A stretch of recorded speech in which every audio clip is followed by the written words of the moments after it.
Good morning, folks. I celebrated my birthday a couple of weeks ago. Birthdays are important milestones, particularly for me. They allow us to reflect on and appreciate life, health, happiness, and stewardship, and my wife's homemade pizza. Now, I appreciate getting birthday wishes through cards, texts, Facebook. These wishes help me realize that my life is meaningful to other people, and that means a lot to me. Every year, few of those wishes impart simple but strong words of encouragement that help to keep my fire stoked. Now, this year, one such word came from my friend and mentor, Daryl. He said, "Keep doing what you do, keep being who you are." Now, maybe many folks say that, but not many folks say that to me. So I received that, Brother Cheese, and I thank you for acknowledging both my work and my being, both my essence and my function. Let me try to explain why his words were so important to me. See, I've known for quite some time that even strange folks think I'm peculiar. It is well, though. They can't see me. But I know who I am, and I know what I'm doing. I do not mistake my activity for achievement. I'm what I call a stand-up storyteller, with much more to do and say in my remaining years. My desire is to be a 5-tool stand-up storyteller. I want to be a teacher, orator, poet, rapper, and singer, and use these elements powerfully to create beauty. Now, the creation of beauty is what we call art. My art is inspired by the best that I've seen from each of the worlds represented by those 5 elements I mentioned a few seconds ago. I'm particularly inspired by the artist community that thrived at Tech High School when it was open from 2004 to 2012. We thought we had an engineering school. We had a school of artists. Now, artists and engineers, those two things aren't related, are they? No, they're very related, very related. But I digress. I was also sobered, informed, and cautioned by the worst that I saw from each of those 5 worlds. Now, I'm hopeful that a loving and living approach can make the worst and best just a little better through honor, humility, and sharing the truth about our perspectives. I write, compose, arrange, and perform all the lyrics, all the music for the songs that express my views. I also record and produce the videos and deliver them with on-screen lyrics because the lyrics matter.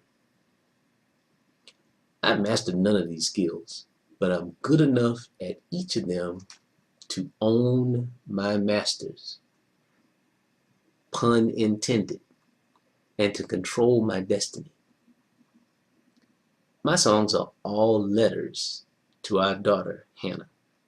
And I'm sharing all my lessons, good, bad, and difficult, with her, hopefully from a place of healing, so that when the student is ready, the teacher will reach, then teach.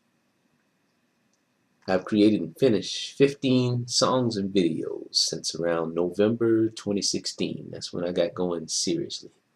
Now, I haven't released all of this stuff, but I will in due time, in due season. I have released an album called Change. Pick that up at our blog, reachthenteach.com. I'm in an urgent groove right now, very nice groove. So I'll continue to write and record every inspired word until the well runs dry. And as I write, I continue to dream of ways to deliver my art in ways that can deliver my people, My people, my people. I know I have a small niche audience, and that's okay. I'll speak to those who listen. I'll say what I need to say. Now, I first spoke to things I see that need to change and how we can change them, and how that change is ever evolving. Change never reaches a place of constants. It's always changing. Now, my new groove is to speak on how we speak, when we speak up. Now, that's a tall task.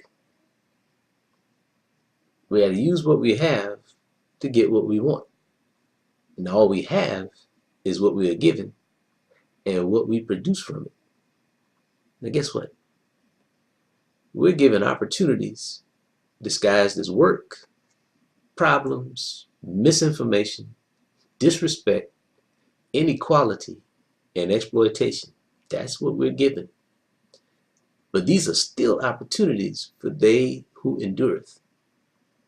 At a minimum, these are opportunities to grow and mature in how we handle bad circumstances, difficult situations, and unexpected outcomes. Many times in my life, I've experienced inequities and iniquities, frankly, that occur in plain sight, that go unchecked. See, because none are as blind as those who will not see. But there are those who see and will not say. Others see and do not stay. Others see, just say okay. Can't do nothing about that anyway. But pray and pray that it goes away. Or say I do it all for God anyway. So what's the balance? How do you say, I don't like this flow, this manipulative MO. It's not okay, yo.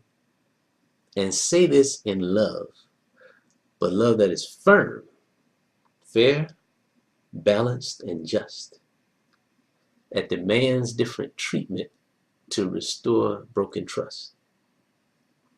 I don't have a definitive answer to this dilemma. Now, I do have an approach, but understand the inherent risk of its uncontrollable outcomes. See, now I know to be real careful, though, about speaking truth to power. For speaking in mixed company creates mixed messages and weapons of mass distraction that can and will be used against you in the oversimplified court of public opinion. Now, there will come a time where walking away from mess is the most prudent choice. But gather yourself. Be of good courage. Find a way to speak your peace. But keep your peace. Then make your peace. Then say peace. Que sera, sera. Whatever will be, will be. Futures not ours to see. Thank y'all for listening. Peace.